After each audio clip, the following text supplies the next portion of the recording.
wiilkii wuxuu ku yiri gabadhii dhagarta badnayd dunidan gudaheeda qofna ima handadi karo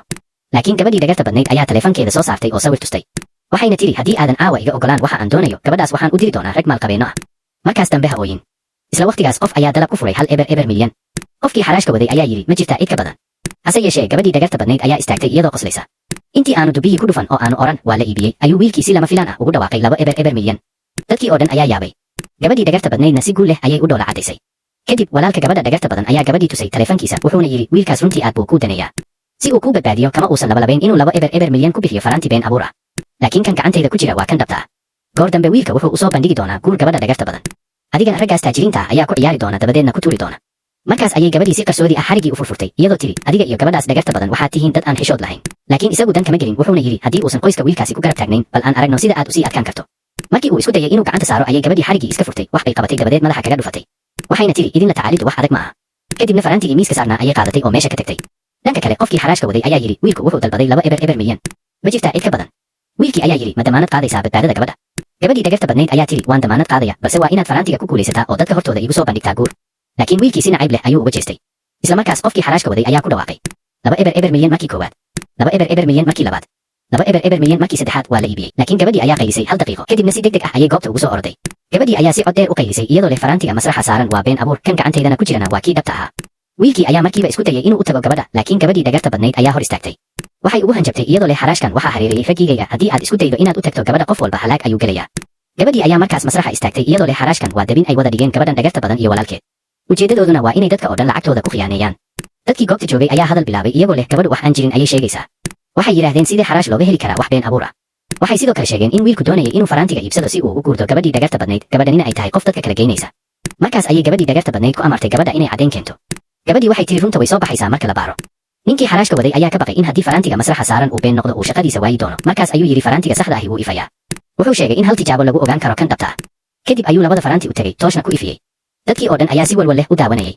markii iftiinkii muuqday ayay gabadhii dhagarta badnayd dhoola cadaysay ninkii xaraashka waday ayaa yidhi waxaan filayaa in qof walba arkay in kan gacantayda ku jira yahay faraantiga saxda ah gabadhii ayaa markiiba diiday iyadoo leh waxbaa qaldan adiguna waxaad la shaqaynaysaa gabadhan dhagarta badan isla markaas ayay gabadhii dhagarta badnayd tiri way kugu adag tahay inaad aqbasho in wiilku dib iigu soo laabanayo laakiin iguma been abuuran kartid laakiin gabadhii ayaa si kedis ah u xasuusatay in sheekadii asalka ahayd uu jiray hab kale oo lagu ogaado xaqiiqda sidaas darteed waxay codsatay in la isticmaalo nalka ultraviolet ka xooggan si baaritaanka loo sameeyo dadkii hoose joogay ayaa buuq iyo dood bilaabay gabadhii dhagarta badnayd ayaa tiri ma waxaad rabtaa inaad faraantiga baabiiso qof walba wuu ogaa in baaritaankan kadib dhagaxa faraantigu qiimo beelayo markii ay maqashay eedeymaha dadka gabadhii waxay wiilka u xaqiijisay in faraantigeedu yahay kii dhabta ahaa waxay tiri haddii keliya kan iyada la baaro wax khasaaro ah ma jiri doono kadib ayay ku tiri ma i aamini doontaa markii uu taas maqlay ninkii xaraashka waday ayaa si caro leh u yidhi gabadhan bannaanka u saara laakiin isla markaas wiilkii ayaa yidhi hal daqiiqo sug dadkii oo dhan ayaa yaabay balse wiilkii wuxuu yidhi waan ku aaminsanahay wiishii dhagarta badnayd ayaa ku tiri wiilka miyaad waalatay sidee ayaad u rumaysan kartaa waxa ay gabadhaasi sheegtay isla markiiba albaabkii ayaa furmay khabiirkii uu wiilku u diray ilaaladiisa inuu soo kaxeeyo ayaa goobta yimid markaas ayuu wiilkii yidhi brofesor fadlan isticmaal nalka ultraviolet ka xooggan si aad u baarto shayga xaraashka khabiirkii ayaa yidhi wiilyahow runtii ma doonaysaa in la baaro wiilkii oo dhoola caddaynaya ayaa ku jawaabay ha baar khabiirkii si taxadar leh ayuu u baaray dabadeedna wuxuu sheegay inuu yahay been abuur gabadhii dhagarta badnayd markiiba way fahamtay inay dhammaatay isla wakhtigaas walaalkeedii ayaa niman madow soo jiideen waxayna ku yidhaahdeen adiga iyo walaalka waxaa lagu tuhunsan yahay afduub iyo xatooyo nala socda gabadhii ayaa tiri waa la isiray isaga ayaa wax walba sameeyey aniga wax shaqo ah kuma lihi walaalkeedii oo xanaaqsan ayaa yidhi haddii aadan ku adkaysan lahayn in wiilku ku guursado lacagtii hore ayaan la baxsan lahayn hadda ma ku faraxsan tahay wixii dhacay kadib labadoodiiba waa la kaxeeyey markaas ayuu wiilkii masraxa u dhaqaaqay gabadhii ayaa tiri runtii maanta wax badan ayaa laga arkay xaraashkan laakiin wiilkii gacanta ayuu garabka uga saaray isaga oo muujinaya daryeel xitaa faraantigii waad soo celisay gabadhii ayaa faraantigii qaadatay waxayna tiri faraantigan wuxuu kugu kacay 2 eber milyan aad baad u geesi badan tahay wiilkii ayaa yidhi haddii aan geesinimo muujin waayi lahaa xaaskayga ayaan waayi lahaa gabadhii ayaa yaabtay waxayna tiri sidee ayaad sidaas si dabiici ah ugu leedahay